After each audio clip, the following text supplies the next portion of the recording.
বন্ধুরা, তোমরা ভিডিওতে দেখিছো আমি হাঁটতে হাঁটতে গাছের পাতা ছিঁড়ছি। এগুলো করা একদম উচিত নয়। আমরা অনেক সময় হাঁটতে হাঁটতে ডাল গাছের পাতা ও ডাল ভেঙে ফেলে। এগুলো করা উচিত নয়। তার গাছেরও জীবন আছে, তারা তো ব্যথা পায়, কষ্ট পায়, কান্না করে।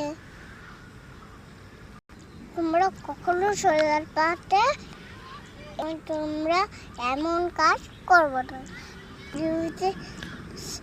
ভালো লাগলে সাবস্ক্রাইব করবে।